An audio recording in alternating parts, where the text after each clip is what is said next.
Big boss season 7ൻ്റെ 9ാമത്തെ ദിവസത്തെ റിവ്യൂലോട്ട് സ്വാഗതം. അപ്പോൾ രാവിലത്തെ മോർണിംഗ് ഡാൻസ് ഒക്കെ കഴിയുമ്പോഴേക്കും അനുമോളും ആദിലയും തമ്മിലുള്ള സംഭാഷണമാണ് കാണിക്കുന്നത്.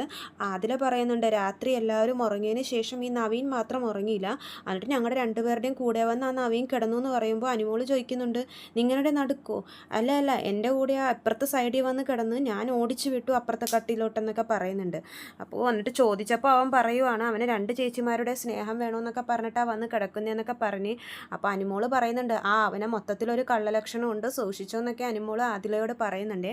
അത് കഴിഞ്ഞ് പിന്നെ കാണിക്കുന്നത് പതിവ് പോലെ എപ്പോഴത്തുള്ള വഴക്കാണ്. ഇപ്രാവശ്യം അത് കിച്ചണിലാണ്. ഗിസേല് കുക്ക് ചെയ്യാൻ വേണ്ടി നിന്നപ്പോഴേക്കും തുറന്നു വെച്ച ഓവൻ അടക്കാൻ വേണ്ടി മറന്നുപോയി. അത് അനീഷ് ചൂണ്ടിക്കാണിച്ച്, എന്താ അടക്കാത്തെ, അതൊക്കെ അടച്ചിട്ട് വേണ്ട ബാക്കി പണിയെടുക്കാനെന്ന് പറയുമ്പോഴേക്കും ഒരു ടോപ്പിക്ക് കിട്ടിയല്ലോ, അതിൽ പിടിച്ചു കയറിയായി. പിന്നെ ബാക്കിയുള്ളവരുടെ പ്രകടനങ്ങൾ, ശരത്തായിരുന്നു മുമ്പിൽ, അത് പിന്നെ കലവിൽ അവിടെ ഭയങ്കര ബഹളങ്ങളായിരുന്നു. അനീഷ് പറയുന്നത് ആരും കേൾക്കുന്നില്ല. ഇവർ പറയുന്നുണ്ട് കിച്ചൺ ടീം ആകുമ്പോൾ ഒരാളടക്കാൻ മറന്നാൽ ബാക്കിയുള്ളവർ അത് ശ്രദ്ധിച്ചടക്കണം എന്നൊക്കെയാണ് ഇവർ പറയുന്നത്. ഇവരൊക്കെ ഗിസേലിനെ സപ്പോർട്ട് ചെയ്ത് പറയുമ്പോൾ അനീഷ് ഒറ്റയ്ക്ക് അവിടെ നിന്നാണ് സംസാരിക്കുന്നുണ്ടായിരുന്നത്.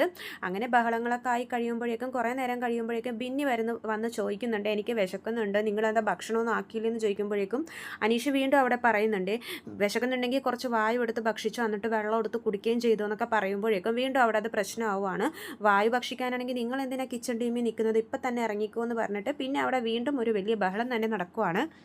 ആ പ്രശ്നം ഒരുവിധം പരിഹരിച്ച് കഴിയുമ്പോഴേക്കും ഷാനവാസും ബിന്നിയൊക്കെ കൂടി മാറി നിന്ന് സംസാരിക്കുമായിരിക്കും. അവിടെ നിന്ന് ബിന്നി പറയുന്നുണ്ട്, ഇവർ കിച്ചണിൽ ഇങ്ങനെ കുക്ക് ചെയ്യാനിരുന്ന് അവരുടെ തുപ്പലും മൊത്തം ഫുഡിൽ കയറി പിടിച്ചോളും, നമുക്ക് കഴിക്കാനുള്ള ഫുഡല്ല, അവരോട് ആദ്യം വായ പൂട്ടിരിക്കാൻ പറയുമ്പോഴേക്കും പിന്നീട് ഷാനവാസ് അത് ചോദ്യം ചെയ്യാനായിട്ട് കിച്ചണിലോട്ട് ചെല്ലുന്നുണ്ട്. ഇക്കാര്യം പറയുമ്പോഴേക്കും കിച്ചൺ ടീമിലെ ആളുകൾക്കൊന്നും പിടിക്കുന്നില്ല. പിന്നെ വീണ്ടും അവിടെ ഇരുന്ന് ഞങ്ങൾ വർത്തമാനം പറയുകയും ചെയ്യും, ഞങ്ങൾ കുക്ക് ചെയ്യുകയും ചെയ്യും, കിച്ചണിലെ കാര്യം ഞങ്ങൾ നോക്കിക്കോളാം, നിങ്ങൾ ഇടപെടണ്ട എന്ന് പറഞ്ഞിട്ട് വീണ്ടും അവിടെ ഒരു പ്രശ്നമാവുകയാണ്. പിന്നെ ഷാനവാസിനെ സപ്പോർട്ട് ചെയ്തിട്ട് ഒനിയലും എല്ലാവരും കൂടി വർത്തമാനം പറയുന്നുണ്ട്. പക്ഷേ അക്ബർ കയറി ഇടപെട്ട് അക്ബർ ചീത്തയൊക്കെ തെറിയൊക്കെ വിളിക്കുന്നുണ്ട് ഒനിയന്. അത് അവർ കംപ്ലൈൻ്റ് ആയിട്ട് ഷാനവാസും ഒനിയലും കൂടി പോയി ബിഗ് ബോസിനോട് പറയുന്നുണ്ട്.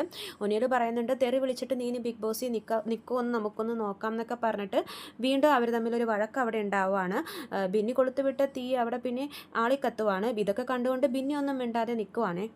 പിന്നീട് കാണിക്കുന്നത് അക്ബറും ശരത്തും കൂടിയുള്ള സംഭാഷണമാണ്. അവർ പറയുന്നുണ്ട്, ഇത്രയൊക്കെ പ്രശ്നം നടന്നിട്ട് നമ്മുടെ അഭിലാഷ് എന്താ ഇറങ്ങി പുറപ്പെടാത്തെ, അവർ സാധാരണ എല്ലാ പ്രശ്നത്തിലും ഇടപെടുകയാണല്ലോ എന്ന് പറയുമ്പോഴേക്കും ശരത്ത് പറയുന്നുണ്ട്, അവനിപ്പോൾ നല്ല വെള്ള ചമയാൻ നോക്കുമായിരിക്കും, എനിക്ക് അവർ നിന്നോട് എതിർത്ത് സംസാരിക്കുന്നുണ്ടപ്പോൾ എനിക്ക് അങ്ങോട്ട് ദേഷ്യം വരുമായിരുന്നു എന്ന് പറയുമ്പോൾ അക്ബർ പറയുവേ, എനിക്ക് ഒറ്റക്ക് നിന്ന് സംസാരിക്കാൻ അറിയാം, നീ ഇടപെടേണ്ട കാര്യത്തിൽ ഇടപെട്ടാൽ മതി, ഒനിയൽ ഈ മിഡ് വീക്ക് എവിക്ഷനിൽ പുറത്തു പോകണം, എനിക്ക് അവൻ്റെ മുമ്പിലിരുന്നൊരു ചായ കുടിക്കണം എന്നൊക്കെ അക്ബർ പറയുവാണ്. അതിനനുസരിച്ച് ശരത്തും പറയുന്നുണ്ട്, ഞാൻ അവൻ ഔട്ടാകുമ്പോൾ കാലിൻ്റെ മീതെ കാല് കയറ്റി വെച്ചിരിക്കും, എനിക്കിഷ്ടമല്ല അവന്, ഒനിയൽ തന്നെ ഇപ്രാവശ്യം പോകണമെന്നൊക്കെ പറഞ്ഞിട്ട് രണ്ടുപേരും അങ്ങോട്ടും ഇങ്ങോട്ടിരുന്ന് പരദൂഷണവും കുറ്റങ്ങളൊക്കെ പറഞ്ഞുകൊണ്ടിരിക്കുകയാണ്. പിന്നീട് കാണിക്കുന്നത് ബിഗ് ബോസിൻ്റെ അനൗൺസ്മെൻ്റ് ആണ്. മിഡ് വീക്ക് എവിക്ഷന് വേണ്ടി സെലക്റ്റായ 6 പേർക്ക് വേണ്ടി ഒരു ടാസ്ക് കൊടുക്കുവാണ്. ആ ടാസ്ക് വഴി 2 പേരെ താൽക്കാലികമായിട്ട് ബിഗ് ബോസ് ഹൗസിൽ നിന്നും മാറ്റി നിർത്തുവാണ്. ഫുള്ളായിട്ടല്ല, താൽക്കാലികമായിട്ട് വേറൊരു മുറിയിൽ ക്യാമറയും സൗണ്ടൊന്നും ഇല്ലാത്ത മുറിയിലോട്ട് മാറ്റി നിർത്തുവാണ്. അപ്പോൾ അത് ഈ റൗണ്ട് കഴിഞ്ഞാലേ നടക്കത്തുള്ളൂ, ആരാണെന്ന് അറിയാൻ പറ്റത്തുള്ളൂ. അപ്പോൾ അവരുടെ 1000 പോയിൻറ്റ് നമുക്ക് ബാക്കിയുള്ള പർച്ചേസ് ചെയ്യാൻ വേണ്ടിയിട്ട് ബാക്കിയുള്ള മെമ്പേഴ്സിനെ യൂസ് ചെയ്യാം എന്നൊക്കെ ബിഗ് ബോസ് അനൗൺസ് ചെയ്യുന്നുണ്ട്. ടാസ്ക് ഇതാണ്, ഈ മിഡ് വീക്ക് എവിക്ഷന് വേണ്ടി സെലക്ട് ചെയ്തവർ രണ്ട് പേരെ വെച്ച് തൻ്റെ സഹായത്തിന് വേണ്ടി തിരഞ്ഞെടുക്കണം. അവർ 2 പേരും ആയിരിക്കണം ഔട്ടാവാതിരിക്കാൻ വേണ്ടി, ഇവരെ സസ്പെൻഡ് ചെയ്യാണ്ടിരിക്കാൻ വേണ്ടി പ്രത്യേകം ഇതാക്കേണ്ടത്, കാരണം അവരാണ് ഇവരെ ഹെൽപ്പ് ചെയ്യേണ്ട ആൾക്കാർ. അപ്പോൾ അങ്ങനെ ഇരിക്കുമ്പോഴേക്കും നോറ തീരുമാനിക്കുന്നത് ജിസേലിനെയും അതുപോലെ തന്നെ ആര്യനെയാണ്. അത് കഴിഞ്ഞ് ശാരിക തീരുമാനിക്കുന്നത് ബിന്നിയും ആദിലയും നൂറേനെയാണ്. അതുപോലെ തന്നെ ഒനിയൽ അക്ബറിനെയും അതുപോലെ തന്നെ ഷാനവാസിനെയാണ് സെലക്ട് ചെയ്യുന്നത്. അനീഷ് തിരഞ്ഞെടുക്കുന്നത് നമ്മുടെ അനുമോളെയും അതുപോലെ തന്നെ ശരത്തിനെയാണ്. ഏറ്റവും കൂടുതൽ പ്രശ്നം ഉണ്ടാക്കിയത് ഇവരായിട്ടാണ്, അതുകൊണ്ട് തന്നെ ശത്രുക്കളായിരിക്കും നമ്മുടെ ആവശ്യത്തിന് സഹായിക്കുന്നതെന്നാണ് അനീഷ് പറയുന്നത്. പിന്നെ കാണിക്കുന്നത് ഗിസേൽ ബിഗ് ബോസിൻ്റെ റൂൾസ് വീണ്ടും തെറ്റിച്ചിരിക്കുകയാണ്. അവർ കൊടുക്കാത്ത ഒരു ഡ്രസ്സ് ഗിസേൽ ഇട്ടിട്ടുണ്ട്. അത് ബിഗ് ബോസ് ചോദ്യം ചെയ്യുമ്പോഴേക്കും ബിഗ് ബോസ് തന്ന ഡ്രസ്സ് എൻ്റെ കീറിപ്പോയെന്നും ഇത് ആദ്യം തന്ന ദിവസത്തെ പെട്ടിയിലുണ്ടായിരുന്ന ഡ്രസ്സ് എന്നാണെന്നൊക്കെ ബിഗ് ബോസ് തപ്പി തടഞ്ഞൊക്കെ പറയുന്നുണ്ട്. അപ്പോൾ ബാക്കിയുള്ള കണ്ടസ്റ്റൻസൊക്കെ ഇത് ചോദ്യം ചെയ്യുന്നുണ്ട്. അനുമോളും പറയുന്നുണ്ട്, അതെങ്ങനെയാണ് കീറുന്നതെന്നൊക്കെ ചോദിക്കുമ്പോഴേക്കും ഗിസേലും അനുമോളും തമ്മിൽ ചേർന്ന് പോകില്ലല്ലോ, അവർ തമ്മിൽ അവിടെ ഒരു വഴക്കാവുന്നുണ്ട്. നിനക്ക് പൊക്കമില്ലല്ലോ, എനിക്ക് പൊക്കമുള്ളത് കൊണ്ടാണ് അങ്ങനെയൊക്കെ പെട്ടെന്നൊക്കെ കീറിപ്പോകുന്നതെന്നൊക്കെ പറയുന്നുണ്ട്. പൊക്കമില്ലാത്ത കാര്യം പറയുമ്പോഴേക്കും അനുമോൾക്ക് സങ്കടം വന്ന് അനുമോൾ വീണ്ടും കരയുവാണ് അവിടെ പോയിരുന്നിട്ട്. അപ്പോഴേക്കും ഷാനവാസ് വന്ന് ചീത്ത പറയുന്നുണ്ട്, ഇങ്ങനെ തൊട്ടതിനും പിടിച്ചതിനൊക്കെ അപ്പം തന്നെ പോയി കരയുന്ന എന്തിനാന്നൊക്കെ ചോദിച്ചിട്ട്. പിന്നെ എല്ലാവരും കൂടി കാണിക്കുന്നത് അനുമോളെ സമാധാനിപ്പിക്കുന്നതാണ്. അനുമോൾ പറയുന്നുണ്ട്, ഞാൻ ഈ ഇൻഡസ്ട്രിയിൽ വന്നപ്പോൾ തൊട്ട് ഈ പൊക്കത്തിൻ്റെ പേരിൽ ഒരുപാട് പേര് എന്നെ അപമാനിച്ചിട്ടുണ്ട്. അതുകൊണ്ട് പൊക്കത്തിൻ്റെ കാര്യം പറയുമ്പോൾ എനിക്ക് പെട്ടെന്ന് എനിക്ക് കരച്ചിൽ വരും. വേറെ എന്ത് പറഞ്ഞാലും എനിക്ക് കുഴപ്പമില്ല, ഇത് പറയുമ്പോഴേക്കും എനിക്ക് പെട്ടെന്ന് സങ്കടം വരും. അവൾ ആ ഡ്രസ്സ് മനഃപൂർവ്വം കീറിയതാണ്, അവൾക്ക് ആ ഡ്രസ്സ് ഇഷ്ടമായില്ല, അതുകൊണ്ടാണ് അവളത് കീറിയത്. അവൾക്ക് വേറൊരു ഡ്രസ്സ് ഇടാൻ വേണ്ടിയിട്ട് അവൾ മനഃപൂർവ്വം അത് ചെയ്തതാണെന്നൊക്കെയാണ് അനുമോളും ബാക്കി കണ്ടസ്റ്റൻസൊക്കെ പറയുന്നത്. പിന്നെ കാണിക്കുന്നത് മറ്റേ മിഡ് വീക്ക് എവക്ഷൻ്റെ ടാസ്ക് നമ്പർ 1 ആണ്. അപ്പോൾ രാവിലെ തിരഞ്ഞെടുത്ത ആ മിഡ് വീക്ക് എവക്ഷനിൽ ഉൾപ്പെട്ടവർ കണ്ടെത്തിയ ആ രണ്ട് പേരുണ്ടല്ലോ, അവരാണ് ഇതിൽ മത്സരിക്കുന്നത്. അതിന് കുറച്ച് റൂൾസൊക്കെ ഉണ്ട്. ആദ്യം മഡ്പിറ്റാണ് അവർ ഒരുക്കിയിരിക്കുന്നത്. അതിൻ്റെ ഉള്ളിൽ കുറേ കോയിൻസ് ഇട്ടിട്ടുണ്ട്. ആദ്യം തന്നെ ഒരു ട്രഷറി ബോക്സ് ഉണ്ട്. അത് കീ വെച്ച് ശരിയായിട്ടുള്ള താക്കോൽ കണ്ടുപിടിച്ച് അതിൽ നിന്ന് അത് തുറന്നിട്ട് നമ്മുടെ സേഫ്റ്റി സാധനങ്ങളൊക്കെ ഇട്ടിട്ട് വേണം മഡ്പിറ്റിലോട്ട് ഇറങ്ങാൻ വേണ്ടിയിട്ട്. അപ്പോൾ ഏറ്റവും കൂടുതൽ കോയിൻസ് കളക്ട് ചെയ്യുന്നവരായിരിക്കും ഈ എവിക്ഷനിൽ നിന്നും രക്ഷപ്പെടുന്നത്.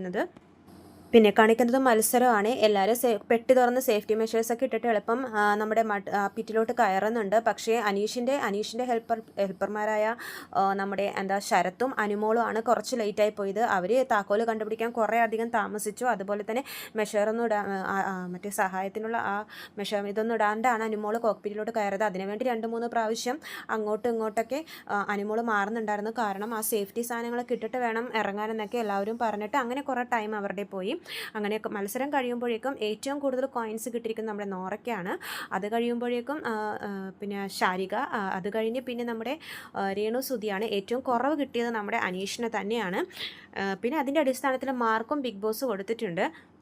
പിന്നെ കാണിക്കുന്നത് നവീൻ്റെ സംഭാഷണമാണ്. കിച്ചൺ ക്യാപ്റ്റൻ വെസൽ ക്യാപ്റ്റൻ നവീനാണല്ലോ. നവീൻ പറയുന്നുണ്ട്, അവരവർ തിന്നുന്ന പാത്രങ്ങൾ അവരവർ തന്നെ കഴുകി വെക്കണം, അല്ലാതെ അവിടെ എവിടെയൊന്നും ഇട്ടിട്ടും പോകരുത്. ഞാൻ നന്മമരം കളിക്കാൻ വേണ്ടി വന്നതല്ല, ഞാൻ ആരുടെയും കുഞ്ഞമ്മ ഇവരൊന്നും അല്ല, ഞാൻ ആരുടെയും കഴുകി വെക്കില്ല, പാത്രങ്ങൾ അവിടെ തന്നെ ഇരിക്കും, അവരവരുടെ പാത്രങ്ങൾ അവരവർ തന്നെ കഴുകി വെക്കണമെന്ന് പറയുമ്പോൾ ബാക്കിയുള്ള കണ്ടസ്റ്റൻസ് പറയുന്നുണ്ട്, ഇത്രയോ നാളായിട്ട് ഒരു ഗ്ലാസ് പോലും നീ കഴുകി വെച്ചില്ലല്ലോ, അപ്പോൾ പിന്നെ നീ ആ കാര്യം പറയാൻ നിൽക്കണ്ട, അവർ പറഞ്ഞിട്ടാണ് ഞങ്ങൾ അങ്ങനെ വെച്ചിട്ട് പോകുന്നത്, നിങ്ങളുടെ ഗ്രൂപ്പിലുള്ള ബാക്കിയുള്ളവരെന്നൊക്കെ പറഞ്ഞാൽ ബാക്കിയുള്ളവർ ാണ്. നവീൻ അത് പിടിക്കുന്നില്ല.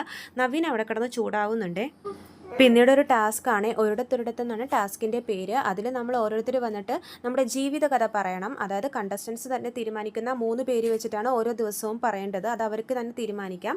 ബൗളിൽ കുറച്ച് ചീറ്റ്സ് ഇട്ടിട്ടുണ്ടാവും. അതിൽ നിന്ന് 3 കാർഡ് എടുത്തിട്ട് വരുന്ന ടോപ്പിക്കിനെ കുറിച്ച് സംസാരിക്കണം. ആദ്യം തന്നെ തിരഞ്ഞെടുത്തത് സരികയാണ് ഒരിടത്തൊരിടത്തിൽ ആദ്യമായിട്ട് ജീവിതകഥ പറയാൻ വേണ്ടി വരുന്നത്. ലോവർ ആവണമെന്ന് ഭയങ്കര ആഗ്രഹമായിരുന്നു. പക്ഷേ വീട്ടുകാർക്ക് അതൊന്നും താല്പര്യമില്ലാത്തതുകൊണ്ട് തന്നെ ശാരിക വേറൊരു ഫീൽഡ് തിരഞ്ഞെടുക്കുമായിരുന്നു. എന്നാലും ശാരികയുടെ ലക്ഷ്യം മറന്നില്ല. അങ്ങനെ ആങ്കറിങ് ചെയ്തു, യൂട്യൂബ് ചാനൽ ചെയ്തു. അങ്ങനെ ഇപ്പോൾ സ്റ്റെപ്പായിട്ട് മുന്നേറിക്കൊണ്ടിരിക്കുകയാണ്. പിന്നെ ബിഗ് ബോസിലെത്തിയതിൻ്റെ ഇതിനെ പറ്റിയിട്ടും ശാരിക ഒരുപാട് സംസാരിക്കുന്നുണ്ട്. അത് കഴിഞ്ഞിട്ട് പിന്നെ ഡേറ്റ് ഓഫ് ബർത്ത് പറഞ്ഞില്ല എന്ന് അനീഷ് പറയുമ്പോഴേക്കും ഡേറ്റ് ഓഫ് ബർത്ത് കറക്റ്റായിട്ട് പറയുന്നുണ്ട്. 1985 എന്ന് പറഞ്ഞിട്ട് ഡേറ്റും പറയുന്നുണ്ട്. അത് കഴിഞ്ഞിട്ട് വരുന്നത് രേണു സുധിയാണ്. എല്ലാവരും കാത്തിരിക്കുന്ന കണ്ടസ്റ്റൻസാണ് രേണു സുധി. അദ്ദേഹത്തിൻ്റെ ലൈഫ് സ്റ്റോറി കേൾക്കാനാണ് ഏറ്റവും കൂടുതൽ പ്രേക്ഷകർ കാത്തിരിക്കുന്നതെന്ന് തോന്നുന്നു. അതുകൊണ്ട് തന്നെ രേണു സുധിയാണ് പിന്നീട് കഥ പറയാൻ വേണ്ടി വരുന്നത്. രേണു സുധി വളരെ മനോഹരമായിട്ട് തന്നെ തൻ്റെ ജീവിതകഥ പറയുന്നുണ്ട്. 1991 ജനിച്ചത്. അതുപോലെ തന്നെ വളരെ സുന്ദരിയായിട്ടുള്ളൊരു മോളായിട്ട് തന്നെയാണ് തൻ്റെ അച്ഛനും അമ്മക്കും ജനിച്ചതെന്നൊക്കെ സ്വയം പറയുന്നുണ്ട്. അത് കഴിഞ്ഞിട്ട് ആദ്യം വരുന്ന ടോപ്പിക്ക് അച്ഛനാണ്. അച്ഛനെ പറ്റി വളരെ നന്നായിട്ട് തന്നെയാണ് രേണു സുധി സംസാരിച്ചത്. ഒരുപാട് കഷ്ടപ്പെട്ട് ഒരു ലോൺ പോലും എടുക്കാതെയാണ് തൻ്റെ ചേച്ചിയെ കെട്ടിച്ചതെന്നും പഠിപ്പിച്ചതെന്നൊക്കെ അച്ഛനെ ഭയങ്കര പുകഴ്ത്തി പറയുന്നുണ്ട്. പപ്പ എന്നാണ് വിളിക്കുന്നത്. അതുപോലെ തന്നെ പപ്പ ഭയങ്കര സീരിയസ് ആണെന്നൊക്കെ പറയുന്നുണ്ട്. അതായത് തമാശയൊന്നും പറയാത്ത ടൈപ്പാണ്. ഒരുപാട് ഓടിച്ചിട്ട് തല്ലുമായിരുന്നു എന്നൊക്കെ പറയുന്നുണ്ട് തമാശക്ക്. അതുപോലെ തന്നെ പിന്നെ പ്രൊഫഷണൽ വരുമ്പോഴേക്കും പറയുന്നുണ്ട്, ആദ്യം നഴ്സിംഗ് പഠിക്കണമെന്ന് ഭയങ്കര ആഗ്രഹമായിരുന്നു ബാംഗ്ലൂർ കറങ്ങാൻ വേണ്ടിയിട്ട്. പക്ഷേ അവിടെ പോയപ്പോഴാണ് ഭയങ്കര സ്ട്രിക്റ്റ് ആണെന്നൊക്കെ അറിഞ്ഞത്. ഹോസ്റ്റൽ പുറത്തൊന്നും വിടത്തില്ല അങ്ങനെയൊക്കെയാണെന്ന് പറഞ്ഞിട്ട് 1.5 വർഷം പഠിച്ചു. അത് കഴിഞ്ഞ് അത് വിട്ടു. അത് കഴിഞ്ഞിട്ട് പിന്നെ കസ്റ്റമർ കെയർ ആയിട്ട് ജോലി ചെയ്തു. അത് കഴിഞ്ഞ് ഏവിയേഷനും പോയി. ഏവിയേഷൻ നടന്നുകൊണ്ടിരിക്കുമ്പോഴാണ് സുധിച്ചേട്ടനെ കണ്ട് പരിചയപ്പെട്ട് അങ്ങനെ ഏവിയേഷനും പകുതിക്ക് വെച്ച് മുടങ്ങിപ്പോയി എന്നൊക്കെ രേണു സുധി തൻ്റെ ജീവിതകഥ പറയുന്നുണ്ട്. അത് കഴിഞ്ഞിട്ട് വരുന്നത് ഒനിയൽ അമ്മേനെക്കുറിച്ചാണ് സംസാരിക്കാൻ വന്ന ടോപ്പിക്. അമ്മേനെക്കുറിച്ച് പറയുമ്പോഴേക്കും ഒനിയൽ ഇമോഷണൽ ആവുന്നുണ്ട്. ബാക്കിയുള്ള കണ്ടസ്റ്റൻസും കരയുന്നുണ്ട്. കാരണം കുറച്ച് ദിവസമായല്ലോ കണ്ടിട്ട്. അതുകൊണ്ട് തന്നെ എല്ലാവരും ഇമോഷണൽ ആവുകയാണ്. തന്നെ വളരെയധികം സപ്പോർട്ട് ചെയ്യുന്നത് തൻ്റെ അമ്മയാണെന്നൊക്കെ പറയുന്നുണ്ട്. അമ്മ ഉണ്ടാക്കുന്ന വിന്താലും ഇഷ്ടമാണ്. അതുകൊണ്ടാണ് താൻ ഈ പ്രൊഫഷണൽ തിരഞ്ഞെടുത്തതെന്നും ഒനിയൽ പറയുന്നുണ്ട്.